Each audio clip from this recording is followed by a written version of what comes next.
Pronto, eu voltei. Travou, gente, porque assim, o professor Rogério ligou para mim. Aí eu reiniciei a live para tentar, de alguma maneira, reconectar com ele. Estou esperando aqui a entrada dele e do pessoal todinho, entendeu?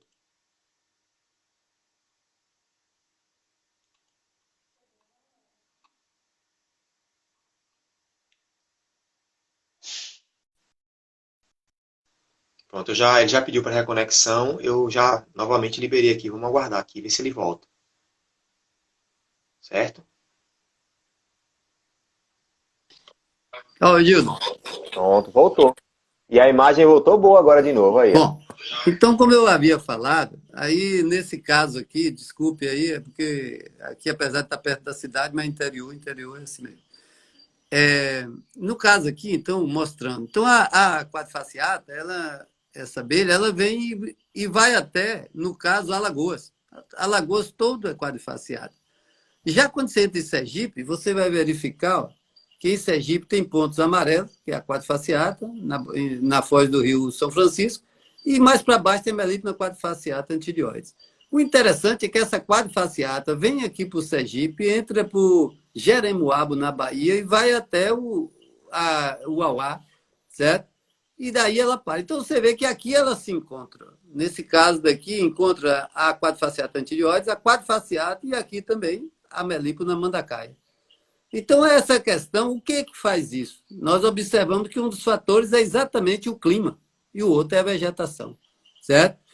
Mas como a net está ruim, coisa, eu vou encerrar aqui e encerro com esse quadro aqui, esse quadro pintado pelo Debré, se eu não me engano, e que mostra uma coisa interessante. Que bom que se tudo voltasse a isso aí, né? Que era exatamente quando Martins e Spix viajaram aqui em 1820, e eles chegaram aqui e viram a Caatinga. Eu não acredito que tenha sido assim. Também está muito glamourizado. Mas a Caatinga, na margem do Velho Chico, era assim. Hoje você não tem mais Caatinga na margem do Velho Chico. Então houve a destruição, muitas espécies desapareceram, mas era interessante que a gente começasse a pensar, o que eu sempre digo ao pessoal daqui da Bahia, que o principal de tudo é a planta. Que sem planta não tem abelha, certo? Todo mundo fala, não, é uma questão de uma depender da outra, algumas coisas. Porque, por exemplo, a maioria das plantas que são as gimnospermas, por exemplo, não depende de abelha, na verdade. Então, o que eu falo para todo mundo é plantar. Tem que plantar muito para que a gente consiga resgatar um pouco da vegetação que existia e aí ter condições de criar aquela abelha. E no outro fato, a questão das áreas de contato, né, que a gente tem, como eu estou aqui em São Gonçalo dos Campos, próximo à Feira de Santana, que é a entrada da Caatinga e o fim do bioma mata. O mais interessante é que a melipona quadrifaciata antidióides eu não pude criar aqui por causa da umidade, que é alta. Mas já, por exemplo, a 20 quilômetros já tem melipona quadrifaciata antidióides. Então é muito complexo esse trabalho. A gente tem desenvolvido caminhado muito com isso, mas na verdade tem muito a ser estudado também. Tá certo? Obrigado aí. Ok. Então, pessoal, a gente vai abrir agora para os comentários, ok? Vamos abrir para os comentários, certo? Quem tiver pergunta, vai fazendo as perguntas e eu vou repassando para o professor Rogério, ok? Tá aberto, galera, para o comentário. Quem quiser, como eu disse, fazer perguntas, é só jogar duro aí nos comentários. Estou aqui pronto para passar para o professor Rogério. Professor, muito obrigado pela sua boa vontade aí de nos ajudar, de compartilhar esse conhecimento aí. Fiquei muito feliz pela sua participação nas nossas lives, né? E achei muito interessante o assunto. Tem alguém pedindo, o Meliponário Flor da Chapada está pedindo aqui o contato do professor Rogério depois. Você, Vamos lá. você dá a Pessoal, página com a PAB. Se ele entrar na página com a PAB, ele já tem tudo lá. Entendeu? Diego só fala bobagem, está perguntando que dia vai tomar uma. Tá vendo?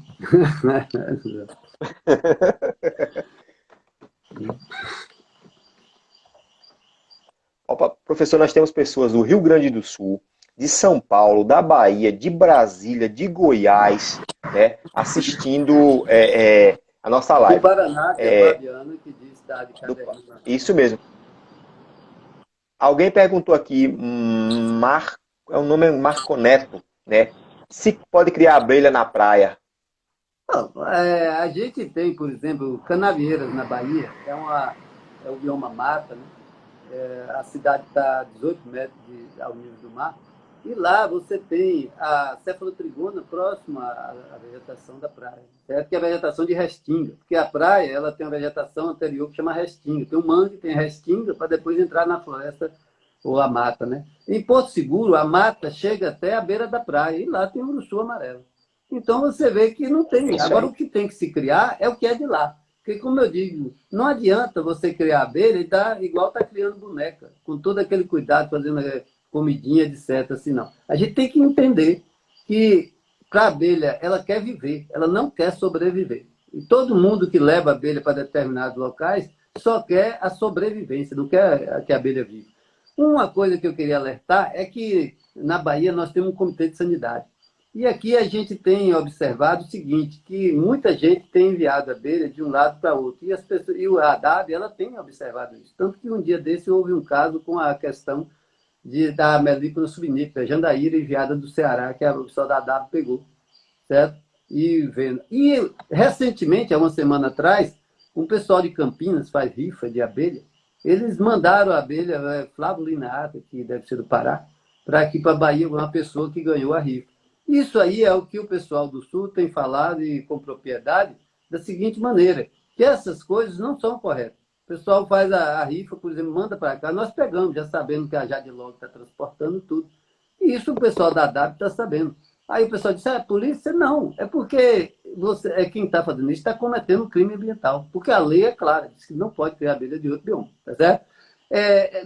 Aí você pergunta assim, mas, Rogério, a questão isso é errado, a gente poderia criar. No dia que a abelha virar pet, você pode criar onde você quiser. Como, por exemplo, uma abelha que eu considero até pet é a tataronisca, né? Que no caso é a jataí. A jataí existe em todo o Brasil, 3 espécies no Brasil, mas uma espécie só domina quase todas as áreas. Ela pode ser criada em qualquer ambiente. Mas espécies como a cefalotrigona, ela já é mais problemática. Primeiro, o pessoal não sabe criar, a maioria mata, né? E segundo é que ela é específica de uma região, tá entendendo? Vocês viram aí no mapa como eu mostrei as áreas de cada mandaçaia. Então não adianta ficar levando mandaçaia, você vai deixar a abelha só sobrevivendo, o tempo inteiro cuidando de abelha, certo? E que a gente, na parte zootécnica, tem que lembrar disso, que o meu trabalho, apesar de ter essa parte teórica, é muito voltado para a zootecnia, e mostra isso, certo? Que a gente tem que trabalhar de 2 maneiras, para o hobby e para a meliponicultura, que é a parte zootécnica de produção, seja de que produtos for, até de enxame, tá certo? Então... É isso aí. Professor, eu vou emendar 2 perguntas, né? Um rapaz perguntou o seguinte, qual a abelha mais produtiva de mel na Bahia? Márcio, né? E tem outra pergunta, deixa eu ver aqui o nome, Meliponário Flor da Chapada, perguntando se pode haver hibridização das 3 mandaçaias na Bahia. Ó, primeira pergunta, a abelha que mais produz mel na Bahia, ela chama-se Melipes cutellaris. Inclusive, ela é mais produtiva até do que a Mondra. A Mondra tem maior população, chega a 7 mil indivíduos. A Melipes cutellaris, 4 mil.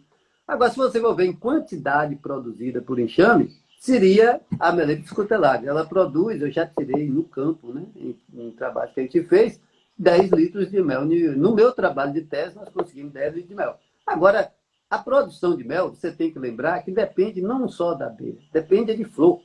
Se você botar, por exemplo, a melhor planta de eucalipto que nós temos aqui, a melhor planta de mel que tem é o eucalipto.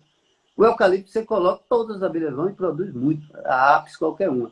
Agora, se você não tem flor, você não tem mel. A realidade é que as pessoas, a maioria dos criadores de abelha, principalmente apicultores, eles são os extrativistas de roupa, né? Porque, na verdade, não planta. A minha reclamação na Bahia é que todo mundo tem que plantar. E a Câmara Setorial sabe disso, que eu reclamo direto, que não adianta entender apicultura, por exemplo, ou meliponicultura, que é atividade zootécnica em que o cara não planta, deixa a abelha viver do jeito que quer. Aí é conservacionismo. Agora, quem quer produzir alguma coisa, seja pólen, mel ou própolis, tem que plantar. Sem planta não tem produto de abelha. Se você for observar, a própolis vem de resina. O pólen é das plantas, né? Resina de planta e o pólen é da planta. E o néctar que gera o mel. Tudo é da planta. Sem planta não tem produção. Então o Gildo mesmo sabe, que eu já falei com ele várias vezes, que aí na Caatinga, que já está bem devastada a área, ele tem espécies que florescem o ano inteiro. Não vai dar mel o ano inteiro, não acredito em mel o ano inteiro, mas na verdade você vai ter floração o ano inteiro, possibilitar manter até a abelha, sem precisar muitas vezes dar açúcar, certo? Então a abelha mais produtiva é a uruçu, mas produção depende de quê? De florada. Lembrando que se você for medir, Gildo, essa pergunta é interessante, porque todo mundo pergunta, essas abelhas não produzem nada quando fala de abelha sem ferrão. É comum o apicultor fazer isso. Aí eu digo, por quê? Ah, porque uma apis produz até 45 quilos, 50 quilos por colônia, ou lá aí por caixa aí na Caatinga. Eu falo, mas a apis tem 80 mil de vida, a uruçu tem 4 mil e produz 10. Então, logicamente, se você fizer a conta, você vai ver que a uruçu produz mais, fora que o mel é mais caro. Então, essa questão é uma questão de entender, por exemplo, a abelha mais produtiva do Brasil chama-se tiúba do Maranhão. Produz 18, 20 litros de mel por ano. E a abelha que tem menos, tem 1.600, 2.000 indivíduos. Então, essa questão é relativa, certo? Mas o principal é isso aí, a última slide que eu botei, ter flor. Quanto à outra questão do cruzamento, nós detectamos um híbrido em Umburanas, na Bahia. Um híbrido entre a melípula mandacaia e a melípula quadrifaciata antibioide, se eu não me engano. Mas existe híbrido. Não vou dizer que não existe. Mas a grande maioria do que o pessoal fala que é híbrido aí, não é híbrido. É uma variação, porque a própria melípula quadrifaciata antibioide tem listas que são próximas, outras não.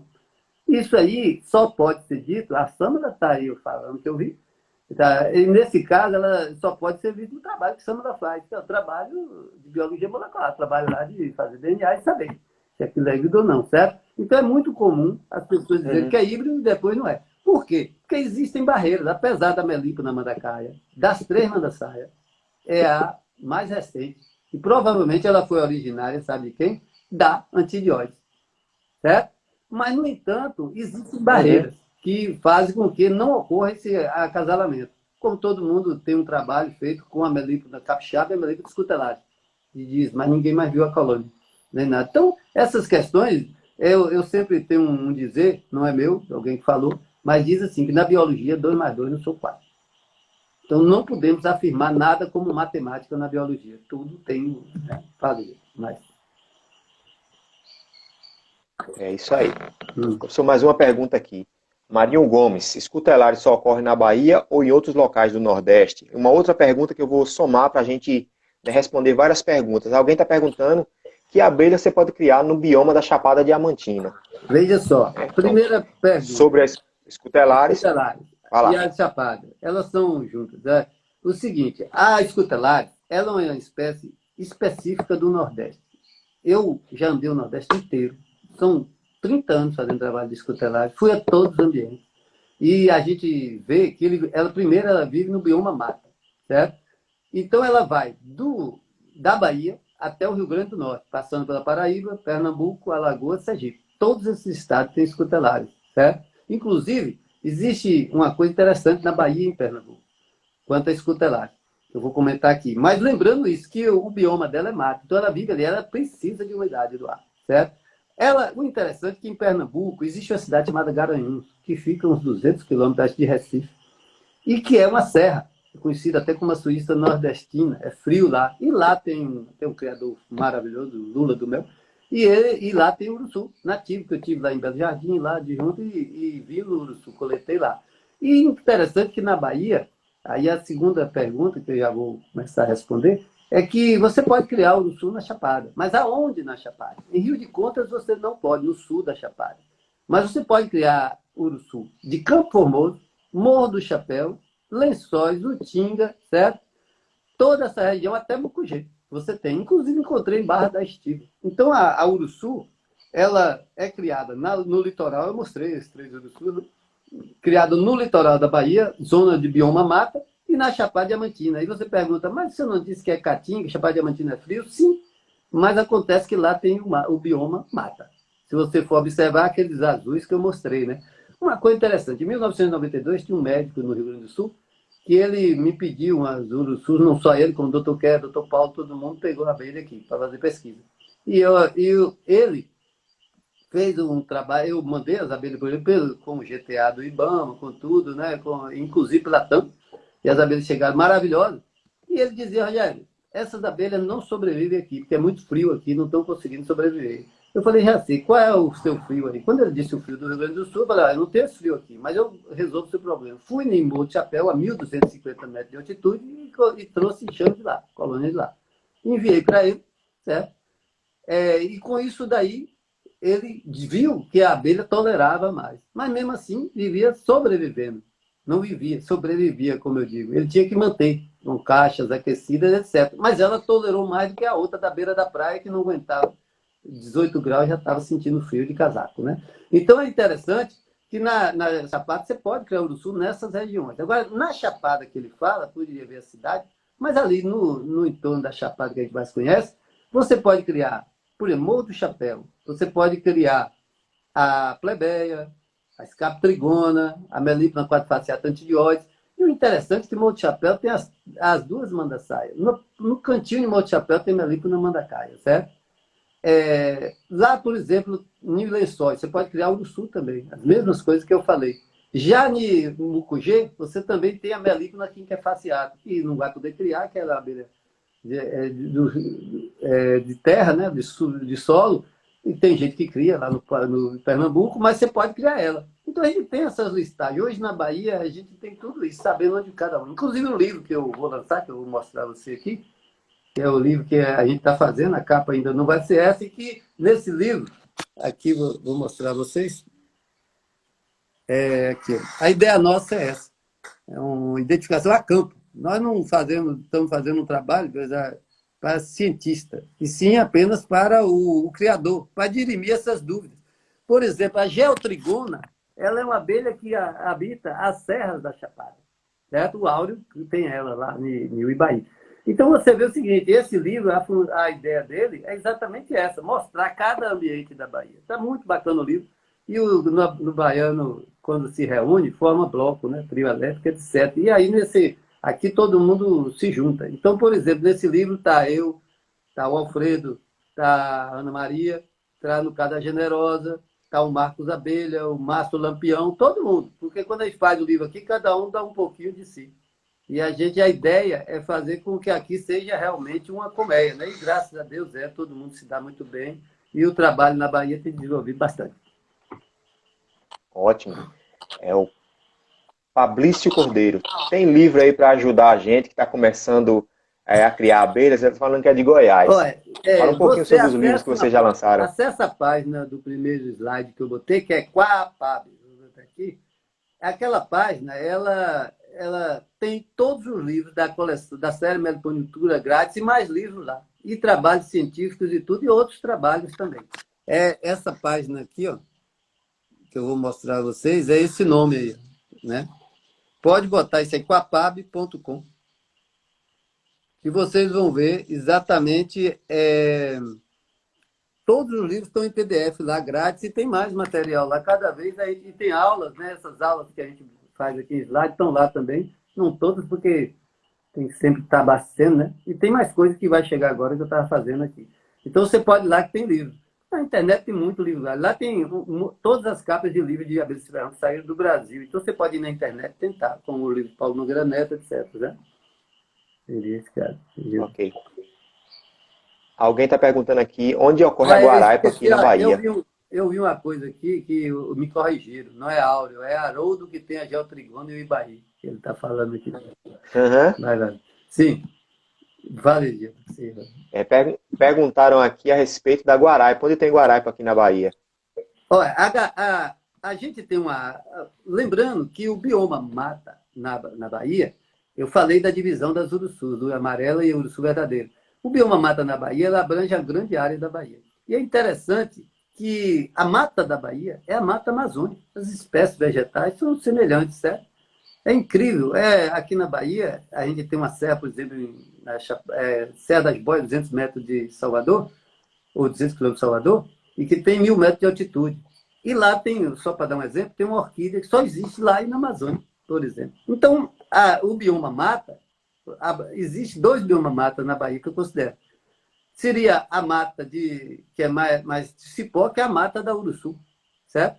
É a mata mais seca, do litoral norte. E existe a mata do sul, que é muito mais úmida, mais fria, e que existe em alguns municípios no Baixo Sul da Bahia, que corresponde Tancredo Neves, certo? Teolândia e Gandu, que é onde existe maior diversidade de espécies na Bahia. E você tem lá a melípona bícola. O Marcos Abelha vai falar amanhã, ele tem lá a colônia, a Generosa tem, e eu descobri agora Nova Canaã e também a gente possivelmente deve existir em Gandu. Essa espécie existe na Mata Atlântica, e existe até aqui. Provavelmente deve ter também em Minas Gerais, certo? Então, ela vem de lá até cá. Por isso que eu estou falando que ainda precisa muito estudo. E nem tudo que tem, ainda está faltando muito abelha para ser anexada àquela lista do CRIA, ou então a lista do catálogo Moura. Por quê? Porque é um trabalho complexo. Esse trabalho de sistemática é um trabalho muito complexo. Existem poucas pessoas fazendo, certo? Por exemplo, agora mesmo a Aham. gente está fazendo trabalho com a escaura, que é uma abelha que vive no cupinzeiro. Linda abelha. E que ela habita onde? Exatamente a área que eu falei, o Baixo Sul, certo? Agora, eu recomendaria que na Bahia a gente não está mais coletando abelha no mato, a não ser para estudo científico. A gente hoje na Bahia tem muito criador. E é mais fácil você comprar uma caixa que já vem tudo pronto do que ir se arriscar e tirar uma coisa no mato. E, por sinal, é proibido. Existe uma lei que tem até abelha em extinção, que é proibido tirar abelha no mato, é crime ambiental. Não só transportar abelha de ambientes diferentes, como também retirar a abelha no mato. Tá certo? Uma coisa que eu queria... Vamos, professor. Sabe? Não, pode. Pode falar. Pode falar. Uma coisa que Eu ia fazer outra pergunta, mas pode eu falar. queria lembrar é que o grande problema que teve quando nós elaboramos a legislação da Bahia foi a discussão entre o pessoal da conservação, comigo principalmente, a questão da migratória. Como eu estava fazendo a legislação e também para a parte zootécnica, aí logo que ocorreu o seguinte, o pessoal da conservação não permitia que fizesse migratória. Eu perguntei o porquê. O pessoal disse, porque a abelha enxameia e vai criar problema. Eu falei, mas a abelha do Sul leva 3 meses para enxamear. Então não dá tempo. A migratória é 15 dias, um mês. Então eu queria fazer migratória para Caatinga. A Uruçu jamais ia conseguir sobreviver lá. Foi uma prova, o Márcio Lampião sabe, que a gente teve que trazer de volta. Por quê? Porque, na verdade, produziu muito mel, mas tivemos, na época, seca de trazer por causa da umidade. A mesma coisa acontece com a mandaçaia. Eu trouxe as quadrifaciatas antibióticas que o Márcio trouxe para mim aqui, para fazer o trabalho, e tive que remeter para a Feira de Santana, porque simplesmente ela não está se adaptando bem aqui. Ela sobrevivia só eu cuidando, certo? Com toda a florada que eu tenho aqui, você teve aqui, viu? Mas ela estava sofrida, tá? Então, para eu criar a abelha mandaçaia aqui, que eu estou na transição, eu precisava ir a um local em que ela fosse de um local mais úmido. Se eu pegar em local seco, a tendência é que não sobreviva, tá certo? Beleza, eu vou somar aqui mais 2 perguntas, professor, para a gente já começar a partir para o final da nossa live. Primeira pergunta é de polinizadores da Caatinga, pergunta o seguinte, qual região é encontrada a abelha manduri? Ele não especificou, mas eu acredito que seja a Silvai. E a outra é Leandro André, São Paulo. Professor Rogério, como o senhor vê o futuro das ASF como potencial tanto para a produção de mel como para a polinização de culturas comerciais? O cara vender a polinização das abelhas. Então, vou falar uma coisa, da munduri. Na Bahia nós temos 2 munduri. Esses nomes vulgares, porque o pessoal usa muito nome vulgar. Nome vulgar é complexo. Se você for ver, assim, por exemplo, a moça branca, a asa branca, que é a Friezia melita, né? Ela tem vários nomes na Bahia. Se for para o Tocantins, é outro nome. Então, quer dizer, isso é apelido. Então, a gente tem que usar nome científico. Então, na Bahia, existem 2 munduris, ou monduris, como chama. Existe a melípona monduri, que é o uruçu amarelo. E existe 2 munduris, que é a munduri do sertão, da Zona C, que é a que você cria, Gil, que é a melípona silva, que ela só existe no Nordeste, certo? Uma abelha maravilhosa, pouca gente cria. E produz muito mel. E a segunda é a melípona marginata, certo? Eu expliquei que a melípona marginata vai do Rio Grande do Sul à Amazônia. E aqui nós temos a rota dela, já sabemos onde existe. Eu conheço apenas uma pessoa que está criando essa abelha. Eu tinha alguns enxames de lá de Catu, que eu me surpreendi que Catu é próxima a Salvador e tinha ela, certo? E, nesse caso, existe uma pessoa hoje que a gente está conseguindo, nos resgates que se faz, ou então, a gente está conseguindo essa espécie e multiplicando, porque é uma espécie que ela prefere ambientes pouco mexidos, vamos dizer, pouco destruídos, né? E com isso daí ela é difícil, ela só aparece na parte de baixo sul. Ela se chama melípona marginata. Excelente abelha, é muito boa, produz da mesma quantidade que a melípona silva, só que ela é de mato, né? Então, e que no sul do Brasil, todo mundo tem aí uma abelha muito comum, mas ela também existe aqui. Diga. Beleza, eu fiz a outra pergunta, qual foi? Ao futuro, se o senhor vê Essa é futuro, né, na criação de abelhas. Eu vejo o seguinte, eu sou um entusiasta, desde 77 que eu crio abelha, minha primeira abelha eu vim em 67 eu fui criar, e daí o que acontece?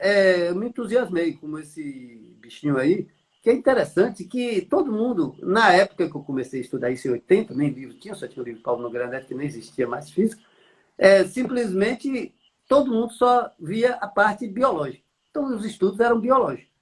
Pô, a única pessoa que eu via direcionar mais assim era o professor, o doutor Kevin, que ele fez um livro de Tiúba, que pouca gente conhece até, e que ele trabalhou com seleção de colônia lá no Maranhão. Aí nós começamos a conversar e a gente começou a trabalhar com a parte zootécnica. Nós lançamos um livro em 94, que está grátis aí nesse site com a PAB, né, que pouca gente conhece, e nesse caso daí foi a parte de manejo. O que eu vejo é o seguinte, eu sempre acreditei. Eu fui presidente de federação, primeiro presidente da Federação de Apicultura daqui, e aí lá nós mudamos o nome da federação, apicultura e meliponicultura, quando nós colocamos, certo? E a nossa briga era exatamente para transformar a coisa em produção zootécnica, meliponicultura. Porque nós temos muitas espécies, cada uma produz uma coisa. Então eu vejo a abelha sem ferrão, ela com um futuro muito grande, até maior do que a abelha com ferrão, porque ela está onde não se pode, por exemplo, na cidade não se pode criar abelha sem ferrão, ou com ferrão. Tem que criar com ferrão, ou sem ferrão. Outro fato, de que quando você vai fazer um programa de educação ambiental, até para conscientizar contra acidentes de abelha apis, você usa abelha sem ferrão.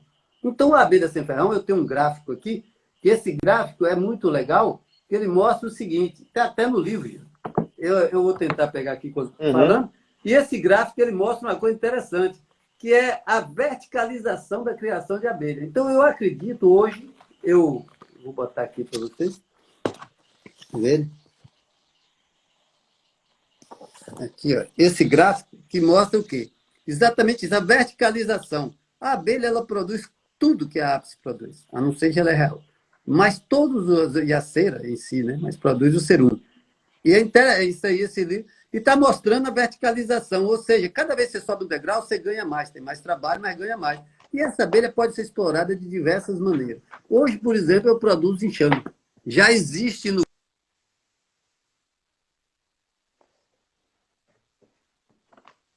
já existem pessoas que, nesse caso, trabalham na parte de produção. Então, só para citar...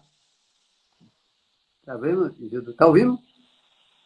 Estou vendo, sim. Aí o seguinte, só para citar, hoje no Brasil, eu citaria o seguinte, que a produção de mel é o primeiro que a gente produz.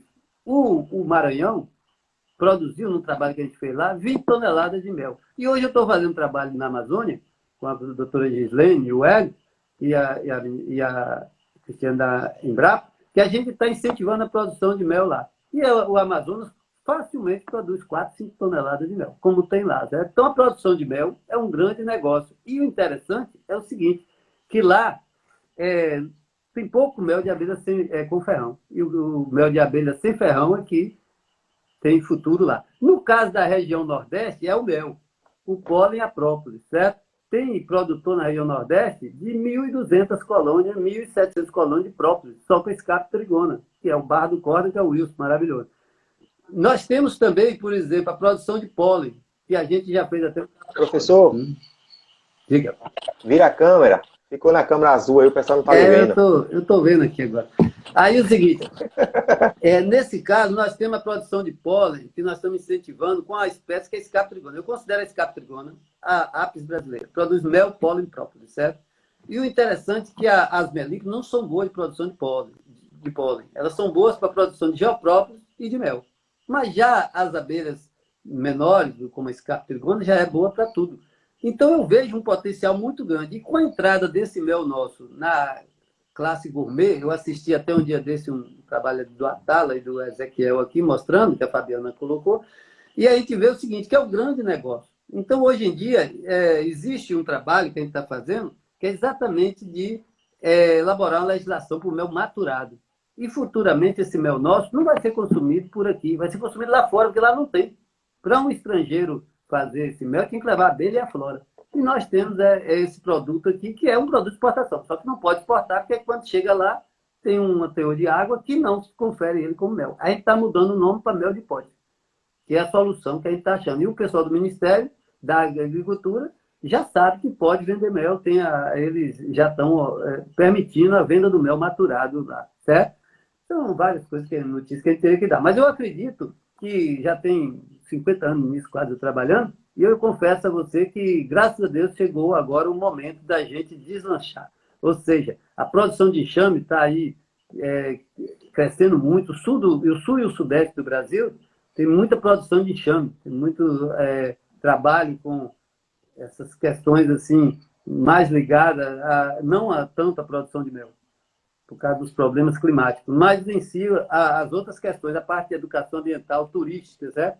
E eu acredito muito que a meliponicultura vai dar um salto quando a gente conseguir aprovar esse projeto de lei que a gente está elaborando aí, conjuntamente, eu até agradeço aqui a Carol, que é uma das pessoas que tem mais colaborado, para a gente enviar isso para a Câmara esse ano ainda, para, quem sabe, a gente poder conseguir tirar a meliponicultura desse arrasto que vive com a apicultura, sempre junto, sempre dependendo da apicultura. A gente vai ser meliponicultura e vai conseguir vender nossos produtos, porque nossos produtos são os produtos genuinamente nacionais, certo? É isso aí. Pessoal, nós já estamos caminhando para o final da nossa live, já são praticamente aí 1h27, né? A gente excluindo, apertando, tirando, sugando tudo de informação que a gente pode do professor Rogério. Eu só tenho a agradecer ele, né? Eu vou fazer aqui uma das últimas perguntas para a gente já encerrar, liberar o professor. Num primeiro momento, só tenho que agradecer, professor, que o senhor é muito solícito, né? Atender nosso pedido aí. O pessoal está gostando muito aqui, o feedback estão dando aqui, todo mundo agradecendo, Santa Catarina, Blumenau, todo canto do Brasil entrando gente aqui, né, e agradecendo. A pergunta que eu vou fazer aqui, eu não ouvi nada sobre isso, né? Mas a pergunta que foi lançada aqui, Abelha dos Cerrados. Doutor Rogério, se o senhor já falou sobre isso, sobre o tema, peço desculpas, porque cheguei agora. Mas qual a sua opinião sobre essas patologias que foram identificadas nas ASF, supostamente oriunda da apis? Eu nunca tinha ouvido falar sobre isso. A patologia é o problema do pólen, do Melissococcus pluto, né? A questão é a seguinte, ó, isso já era previsível. Você sabe que antigamente tinha poucos criadores de abelhas sem ferrão. Consequentemente, as abelhas não se dava muito produto, como, por exemplo, pólen e mel de apis. Um dos problemas que teve foi exatamente esse Melissococcus pluto aí, que é da podridão europeia. Isso é uma doença de apis. No apiário lá da escola, a gente teve isso em 1988, e que foi curado, entre aspas, eu diria, através da genética. Ou seja, qual era o remédio? Era você selecionar a rainha que não foi atingida. Pronto, resolveu o meu problema lá. E isso acontecia todo mês de setembro lá na escola. E esse bacilo, nesse caso, ele fez o quê? Ele existia na apis. Só que o sistema biológico da abelha apis é que as abelhas ficam alimentando a larva. Já a abelha sem ferrão, não. Tanto que para dar varroa em abelha sem ferrão é complicado, difícil. Sabe por quê? Porque ela bota o ovo com a comida e fecha. E a varroa aí não tinha que entrar antes, né? De fechar. Certo? Já na apis tem esse problema. Já no caso das doenças baseadas em bactérias, vírus, etc., eles estão sendo transmitidos porque, à medida que aumentou o número de criadores, aumentou também a necessidade de se alimentar a abelha. Por quê? Porque é o que eu falo, não tem flora. Pouca flora. Quando a gente vê muita planta no lugar, não quer dizer que seja boa para a abelha, não. Grande parte, pelo menos 25% das plantas, 30%, não são boas para a abelha. Certo? Consequentemente, se você não tem comida e aumentou o plantel, vai faltar comida. Certo? E com isso daí as pessoas vão e procuram o quê? O mais simples, que é até natural, o pólen. Só que quando procura o pólen, não sabe a procedência. Esse caso aí do Espírito Santo, o que ocorreu? Já era previsível. O pessoal começou a alimentar com pólen de apis, que contém esse micro-organismo lá. E daí, a abelha sem ferrão, que nunca tinha tido contato, parecia, sabe o quê? O caso dos índios brasileiros, dos maias, dos incas, dos astecas, né, que sofreram isso. Não tinha gripe, quando pegou, acabou.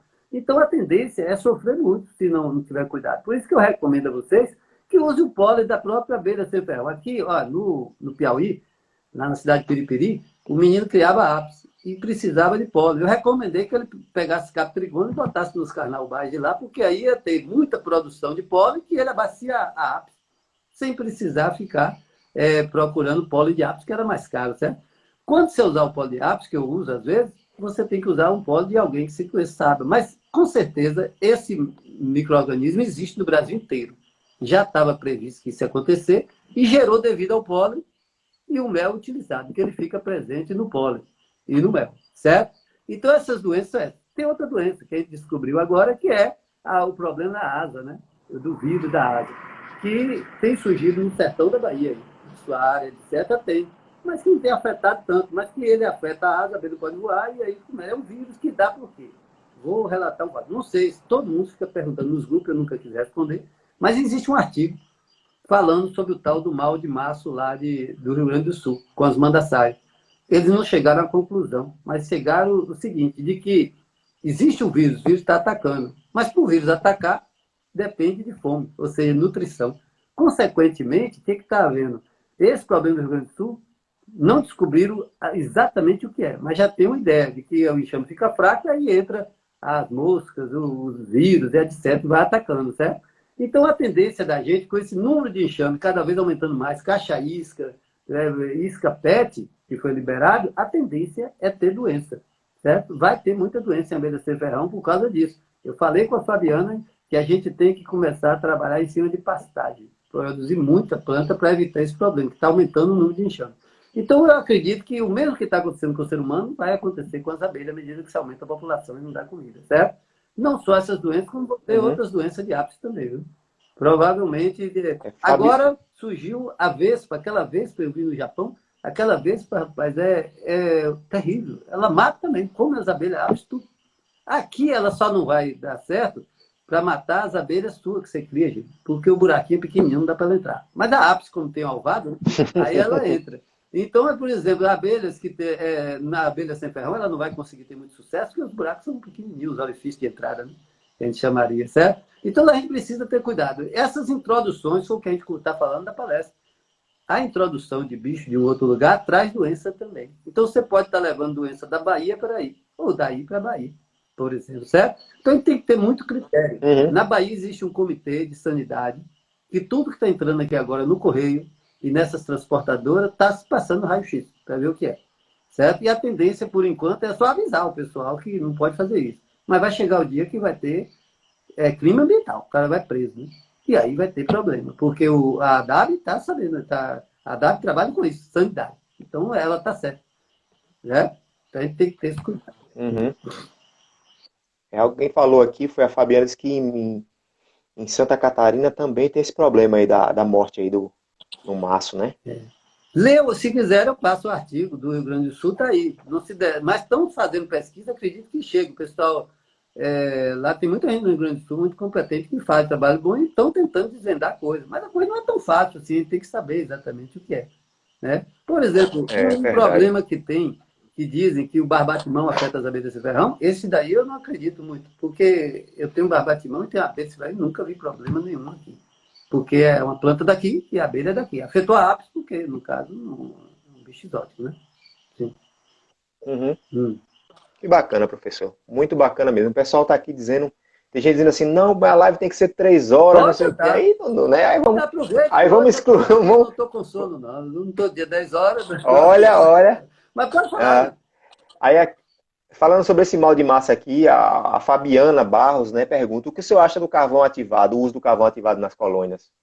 Olha, eu vejo o seguinte, Fabiana, eu tenho observado, fico observando 2 grupos, que é o que eu participo, de Blumenau e o seu aí, de 100%, eu vejo que as pessoas estão fazendo muita coisa para a abelha. A abelha não precisa disso tudo. A abelha ela precisa de resgatarmos a flora. Se a gente conseguir resgatar a flora, uma parte, a abelha, eu aprendi que a gente tem que ser bem nutrido. Tem que ser magrinho, igual a mim, ou seja, mas que a gente tenha para resistir às coisas que existem. Então, a abelha, o que estão fazendo com a abelha? Estão criando a abelha igual brinca de boneca. É muita coisa, tanta coisa que dá abelha, que eu só me lembro na apicultura, quando eu trabalhava com apicultura, que inventaram tanta coisa que um dia eu saí com um carrinho de mão cheio de equipamento para ir trabalhar com as abelhas, que não precisa. Na apicultura só precisa do formão e o fumegador, acabou. Mas, no entanto, a abelha sem ferrão, o que está vendo? Estão criando produto demais. Certo? Que um dia vão botar saia para a abelha, laço para a abelha, etc. Então, a gente tem que ter cuidado com essas coisas. É interessante que vai ajudando, mas a gente tem o principal princípio da meliponicultura é planta, tem que plantar, certo?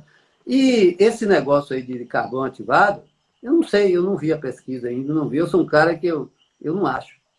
Eu acredito, certo? Afirmo, mas não acho. É a realidade. Então, esse negócio de achar, achismo, é um cara que não tem certeza do que faz. Porque a gente tem que realmente acreditar e dizer, afirmo isso, certo? Então, essa questão do carvão, eu não sei. Mas eu vejo assim, eu também não posso nem dar um parecer que eu não sei qual é a pesquisa. Mas eu já vi casos de uso de diversas coisas, como eu vou dizer, vocês têm um grave problema, eu não queria falar, mas vocês têm um grave problema de florídeo. aí de mosca hermética aí, que ela existe muito, e todo mundo diz que a hermética, por exemplo, mata enxame. Eu nunca vi a hermética matar enxame. Ela é um bicho de lixo, certo? E que ela vive, tanto que eu crio ela aqui para dar os passarinhos, a larva dela, eu boto um bocado de lixo, ela vem. E como tem o lixo fermentado lá, ela vai. Ela não ataca a abelha. Ela ataca depois que alguém já estragou, a abelha está fraca, né? Ela ataca a parte de alimentação, como o furido também. E o que acontece? Por quê? Porque o pessoal tem espaço demais nas caixas e divide, nesse caso, por disco. Isso não existe. Hoje aqui na Bahia, você teve aqui e viu que os floridos entra até passeio, porque tem até que ter uns floridos dentro da caixa de vez em quando, né? Para atiçar as abelhas. Mas a verdade é que aqui a gente mantém uma coisa chamada termorregulação, que é o que eu tenho observado, que as pessoas não têm acompanhado. Tem feito caixas grandes demais, e isso tem provocado, com o aumento do número de enxame, causa esse problema, certo?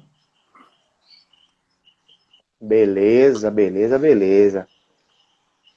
E aqui alguém fala que a abelha nativa, o princípio da meliponicultura é o plantio, né? Tem que plantar mesmo.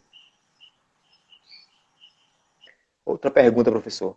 As plantas mais recomendadas são as do bioma próprio da espécie, por exemplo, aqui em Santa Catarina, plantas do bioma para MQQ, manduri e outras. Olha, veja só, isso é uma coisa que a gente tem falado aqui. Ó. Veja só, eu entendo assim, quando você vai trabalhar com zootecnia, você tem que aumentar a produtividade, certo? Ou seja, a quantidade produzida por área. Logicamente que a gente precisa eu sou a favor do melhoramento da pastagem, mas o melhoramento consciente. Se você quer mel, você tem plantas de dentro do seu bioma e fora do bioma, mas que já estão existindo normalmente nas comunidades próximas a você, dentro do seu bioma. Então, por exemplo, quando você coloca um eucalipto junto na pastagem, há um melhoramento muito grande. Todo mundo sabe disso, certo? Agora, existem também aquelas pessoas que têm áreas que não querem envolver plantas exóticas. E nós temos, por exemplo, na Caatinga, existe um período, Gil, a partir de agora, que começa a secar a Caatinga. E você tem um período de setembro e outubro que todo mundo reclama. E eu fui dar uma palestra lá em Botirama e todo mundo dizendo que não produzia mel em setembro, porque não tinha flor. Aí eu fiz a filmagem na estrada, na descida da Serra da Mangabeira, filmei todos os angicos que estavam lá. E mostrei na palestra que o que estava faltando era eles arregaçarem a manga, deixar de ser preguiçosos, que eu falei bem assim com eles, e plantar angico.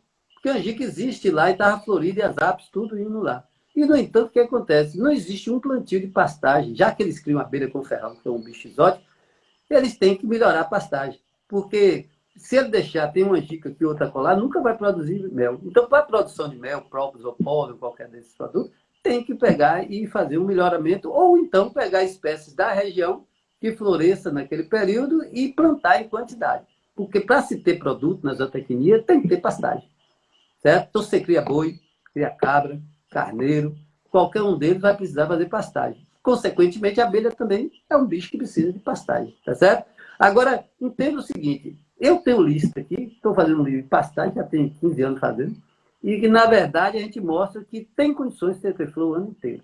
Inclusive, na zona, na área úmida, no bioma mata, você pode plantar o alumã, que é uma planta chamada boldo brasileiro, floresce exatamente nesse período agora, como o sabiá também floresce nesse período, e que as abelhas vão e não precisam ir no açúcar. Certo? Um exemplo. Na sua região, em setembro, outubro, você planta o quê? Plantas que, por exemplo, sua abelhinha, ela vai muito em abelha como umbu, ou planta como umbu, tem pequenas, é aquela questão da umburana, né, de cambão, o angico, que é excelente, e ela dá flor quando? Exatamente na época seca. Certo? Uma coisa interessante, só para lhe contar, que em Petrolina, eu fui lá com o Clecim e nós vimos que as mandaçais no período de setembro e outubro não tinha mel. Nenhum. Então as abelhas tudo fraco. Mas quando a gente abria os troncos com moça branca, estava lotado de mel. Então eu disse ao Clecim que a gente produz mel de moça branca nesse período, e mel de mandaçaia no período que é da chuva. Então você vê como é interessante. E eu estou fazendo esse trabalho aqui com 10 espécies, vendo por mês, por cada 15 dias, o que cada espécie está produzindo. Se tem mel, se tem pólen, né? Para a gente acompanhar durante o ano inteiro. E você vai ver que há diferença. Né? É isso aí, né? Nós estamos vendo aqui. Uma pergunta interessante aqui foi o seguinte, peraí, deixa eu ir lá chegar nela, que é uma das últimas perguntas. Cadê, Aí, cadê? voltou. Voltou? Voltou. Estou só procurando aqui Hum. a pergunta aqui, porque está subindo muita pergunta, aí eu tô selecionando para não perguntar, tem muita coisa que é É, repetida. Professor, fala um pouco da competitividade. No caso aqui, ele está falando de borboletas. Qual a observação de pesquisa para cada bioma e microclima é ideal? para borboleta? Fala, professor, fala um pouco de Ah, competitividade. eu já O sei. caso das Eu já borboletas. sei. Veja só. Isso é um caso que aconteceu esse ano na safra de mel de Apis, na Bahia. Os meninos me passaram os vídeos mostrando que havia uma baixa produção de mel, apesar de ter muita flor, sabe por quê? Na Caatinga? Porque nunca houve uma quantidade de borboleta tão grande na Bahia, nesses períodos aqui, como esse ano. Por incrível que pareça, muita flor, mas as abelhas apis, quando chegaram, já estava sem néctar, porque a borboleta tirava. Eu até não acreditei, mas ele mostrou o vídeo e a gente conseguiu constatar de que realmente as borboletas elas estavam competindo com a abelha apis, pelo néctar, né? E com isso daí era muita borboleta, certo? E nesse caso daí houve essa competição. Agora não foi feito um trabalho científico, porque não deu tempo, 800 quilômetros daqui, não teve condição, certo? Agora a competitividade entre as abelhas, ela é da seguinte maneira, já existe até hoje uns 2 ou 3 trabalhos, porque não existe trabalho confirmando que existe competição entre as abelhas.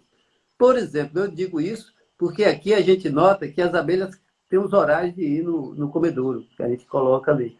Certo? E o interessante é que a gente nota, existe assim, por exemplo, as arapuás, elas competem com as outras abelhas, que elas brigam pela flor, certo? Estão uma quantidade muito grande de enxame. A arapuá tem 40, 50 mil indivíduos. Já o munduri tem 1.600 no máximo, olha lá, 1.200. Então, 800 até, né, que é a média. E nesse caso daí fica difícil. Mas o engraçado é que as abelhas têm o tipo de flor que ela vai, tem o tamanho de corola, né? E tudo isso influencia. Então, essa competitividade, eu sempre digo uma frase que tem na Bahia, que tempero de comida é fome. Então, a pessoa vai em tudo, né? Mas aqui é o seguinte, se você tem muita comida, não vai ter problema de fome. Então, o certo é eu estou enfocando isso, plante muito, que vai dar para criar tudo. Porque eu criava apis e uruçu, um ao lado da outra. Coisa de 10 metros uma da outra, e nunca tive problema, porque tinha comida abundante, certo? Então, o grande negócio, você sabe, de sua região aí, é a época seca, que há as abelhas, por exemplo. Na época seca acontece um fato. A munduri vai muito nas fezes do porco, nas fezes que encontra. Por quê? Porque não tem um barro úmido. Consequentemente, ela precisa fazer a geoprópria dela para resistir ao frio do inverno, né? Consequentemente, ela vai nisso. Mas se você der um pouquinho de barro, como eu faço aqui, ela já não vai. Então, é isso que eu digo. Se tem oferta, certo? Tem oferta e procura. Mas se tem muita oferta, vai suprir a procura, tá certo? Então, é necessário que a gente Uhum. entenda que quanto mais plantar, seja nativo, seja exótico, assim, e eu recomendo que nunca num lugar que tenha nativo, como essa foto primeira que eu botei de Chapada, você vai plantar exótica, não pode, tá certo? A gente planta exótica em áreas Uhum. degradadas. As áreas degradadas a gente pode botar exótica, mas as áreas que existe vegetação, não aconselho botar exótica. E aí você tendo muita planta, muita comida, muita oferta, você não vai ter problema de competição, tá certo? Certo. Nessa linha aí de comida e de oferta, eu vou fazer uma pergunta, na sequência mais outra, né? Alguém está perguntando aqui, Meliponário, Vale Europeu. Professor, a produção de mel de ASF é viável fazer migratória, tipo ápice? É, Se levar. vou responder. Eu já fiz migratória com o Uruçu, na região de Entre Rios, no eucalipto, até a laranja, ali do Conde, né, na beira do mar, certo? E a mata, a floreada silvestre. Nós fizemos, aumentou 300%. O Márcio Lampião também pode dar esse depoimento aí depois, mostrando que quando a gente levou o Uruçu para a terra dele lá, produziu muito. Então, a migratória é um grande negócio. Eu sou fã da migratória, porque, inclusive, como eu falei antes, não vai afetar o ambiente se você levar aquela abelha e trazer, porque você vai levar e trazer, ela não vai ficar lá, ela não vai fazer enxameação lá. Quem mais enxameia mais rápido é Jataí e Iraí, são 30 dias. Mas as outras 3 meses. Então, logicamente, que não vai haver dano ao meio ambiente. Foi a minha briga na lei da Bahia, que o pessoal não queria deixar eu ir para Morro de Chapéu. Só que é o mesmo bioma, porque lá tem o Uruçu. Então, veja só o seguinte, que eu digo que nesse caso daí, a migratória ela vai dar um ganho muito maior. Eu consegui na migratória até 300% de ganho, para dizer a você, com o Uruçu. Ok. Vou fazer uma pergunta aqui, professor. Mais uma pergunta, né? A gente já está caminhando para o final, pessoal, viu? Mais duas perguntas, essa e mais uma. Professor, sobre o ninho indiano, tem algum estudo, algum trabalho que fale sobre os efeitos nocivos nas abelhas sem ferrão? Olha, o ninho indiano já existe muito trabalho. Tem uma tese maravilhosa lá do Ceará que é com ápice. Mas aquela tese mostra tudo o que acontece. Eu queria lembrar que o ninho é uma planta inseticida. Ela foi trazida pelo pessoal da agricultura orgânica, agroecologia, não sei, para combater praga de horta. Só que esqueceram que, no caso, as abelhas polinizam as plantas de horta, né? Muito, essas pequenininhas principalmente. E o ninho é um inseticida fisiológico, né? Nesse caso, não é de conta. Você jogar ninho em cima da abelha, não vai morrer. Mas quando ela ingere aquilo, normalmente as lagartas ingerem, né? Já a abelha, ela não vai poder comer o ninho, ela não tem aparelho bucal para isso. Mas pode fazer o seguinte: o ninho, ele tem um princípio tóxico dele e ele é um inseticida. Como as abelhas podem ser afetadas? Aí a gente vê da seguinte maneira. Já foi feita análise e mostrado que no néctar do ninho, certo? No néctar do ninho e no pólen, a quantidade de princípio ativo é baixa. Não tem afetado o trabalho do menino. Mas, por exemplo, no caso, quando você macerar aquilo, que é a folha e o fruto, e aí te extrair óleo, aí já pode dar problema para a abelha. Mas uma coisa é certa, o consumo do pólen pela abelha, seja ela com ferrão ou sem ferrão, pode causar dano. Mas o dano não vai matar tudo na hora. Vai matar, assim, ó, por exemplo, vai impedir de haver as equidias, ou seja, as mudanças de pele, né, da larva ali, certo? E dos estágios que a gente chamaria, né? E nesse caso, impedir que a abelha fique adulta. A rainha pode ter problema na hora haver ali a fertilização. Tudo isso vai ocorrer, mas não vai ser a morte, se jogou, morreu, não. Vai morrer com o tempo. Já fizemos trabalho aqui de dano esse pólen de ninho, certo? Mas os danos não foram tão grandes. Inclusive, você vê que tem abelhas que até toleraram aquilo, certo? Mas lembrando que o ninho é danoso. Mas E a resina, professor? a resina não, porque a resina, apesar de ser de seiva, tudo, mas a abelha nunca vi a abelha pegar a resina de ninho. Mas caso venha pegar, por exemplo, Barra, na Bahia, aquela cidade que eu mostrei, tem 150 hectares de ninho. Então aí a abelha não tem o que pegar. E ele floresce exatamente na época seca. Então na caatinga, o ninho é problema. Mas no local úmido, pode ficar tranquilo que não dá problema. Agora, porque tem muito produto, né? Agora, já na caatinga, nas áreas secas, quando floresce ali naquele período que não tem flor, aí a abelha pode pegar pólen e pode pegar néctar. E a concentração do produto, somando aquilo, que ela pega muito néctar, né? Pode vir a afetar a abelha. E se pega a rainha logo, que vai fazer geleia real, e vai acumulando aquilo, aí mata logo a rainha. E aí cria problema para o enxame. Tá certo? Então, o que a gente recomenda na caatinga? Você plantar espécies que floresçam na mesma época. Aí é bom introduzir exóticas. Porque aí, quando o ninho, a abelha só vai quando não tem outra flor. Porque a flor do ninho não é tão atrativa às abelhas. É quando não tem outra coisa, certo? Então, aprenda que a gente combate o mal, certo? Com o bem. Ou seja, planta espécies ou nativas ou exóticas que florescem naquele período. E as abelhas não vão querer ir para o ninho, tá certo? Elas vão para o ninho porque não tem o que comer. Até em numa cidade da Bahia chamada Serra do Ramalho, o pessoal dizia que até o vapor do ninho de manhã matava a abelha. Eu, entre aspas, não acredito nisso. Mas o criador de lá, o Gilberto, é gente boa, um cara bacana. Ele mostrou que houve danos nos enxames dele. Mas foi devido, provavelmente, a isso. A época que ocorreu. Não é o ano inteiro, certo? Uhum. E aí, vamos começar a finalizar. Já estamos chegando no finalzinho. Uma pergunta aqui interessante, né? Reinaldo. Ele pergunta, professor, existe alguma técnica de captura da uruçu-boi? E qual seria o tamanho da isca indicada para elas? Olha, a uruçu-boi é assim, ó, eu nunca vi pegar uruçu-boi de isca, né? Por sinal, eu queria relatar também que eu nunca vi uruçu ser pegar de isca. Uruçu, ela é grife, como eu chamo, porque ela não vai nesses negócios assim aqui. E a uruçu-boi é uma espécie lá da Amazônia, que na Bahia não tem mais, já deveria ter existido, pelo mapa que você viu ali em São Paulo, Bahia, tudo, né? Mas na Amazônia eu não vi. O menino da Amazônia, o João Fernandes, ele tem o urso lá, que eu tirei foto junto com ele lá, e daí ele me contou que tirou do tronco, mas não vi capturar, certo? É uma abelha que tem um ninho grande, mas não é tão grande assim não. tamanho semelhante, pelo que eu vi lá, tem esse captrigona que tem um ninho do tamanho dele, né?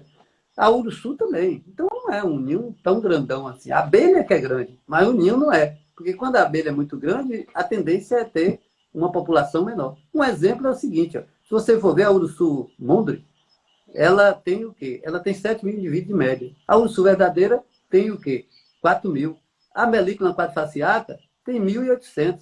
A melícula a silva tem 800.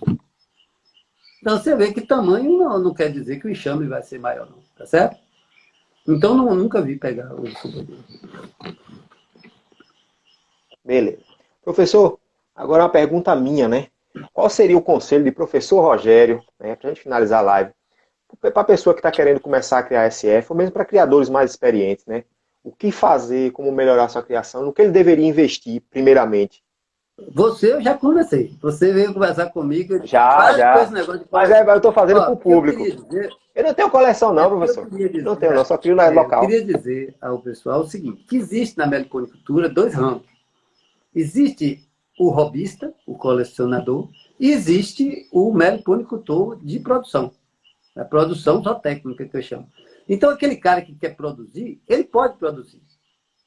Como a gente está colocando no projeto de lei. Ele pode produzir pólen, mel, certo? Pode produzir própolis, geoprópolis também, né? Aí ele pode trabalhar com a parte... Eu não respondi a do rapaz, vou responder agora. Ele pode trabalhar com a parte de polinização, de turismo, paisagismo, produção de enxame, certo?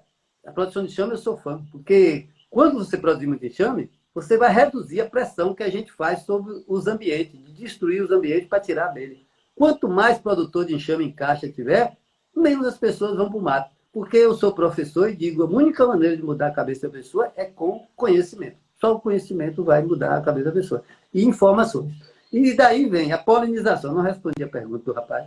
E vou dizer agora, a polinização é fenomenal. Vocês têm que lembrar que existem 2 fatos na polinização. Existe as plantas que a abelha visita e existe a planta que a abelha poliniza, a flor que a abelha poliniza. Nem tudo que a abelha visita, ela poliniza. Então é preciso primeiro, tem vários trabalhos sobre várias espécies, um exemplo é o morango aí, aqui o urucum, na Bahia, as maçãs na Bahia, tudo com a mandaçaia, por exemplo.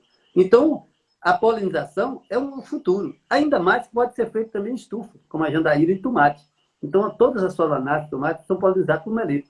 E já está se trabalhando com elas, no caso, em estufas. Então, a polinização é um grande futuro. Eu já vi um criador de São Paulo fazer isso aí, muito interessante. E a escaptrigona é uma das abelhas que eu considero melhor, porque ela tem uma grande... Para ser polinizada...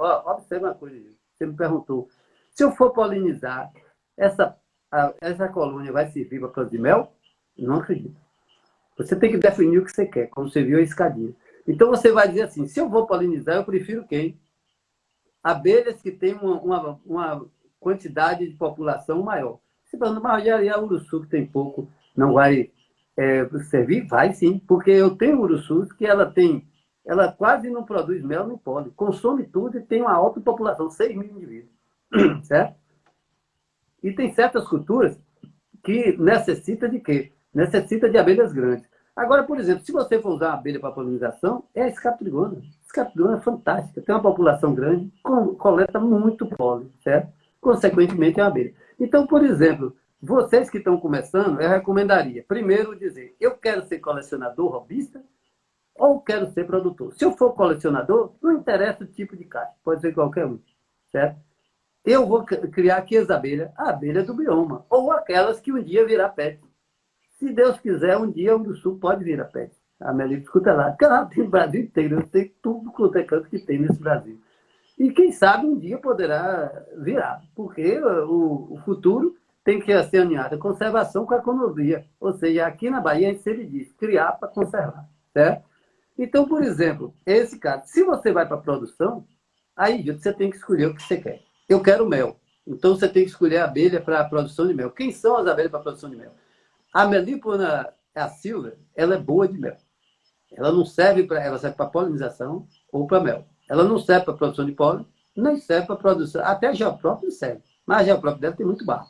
Pouca resina, certo? Mas ela é boa de produção de mel. Porque uma colônia com 800 indivíduos que produz até 1,5 litro de mel, você vai poder botar, onde você bota uma uruçu que tem 4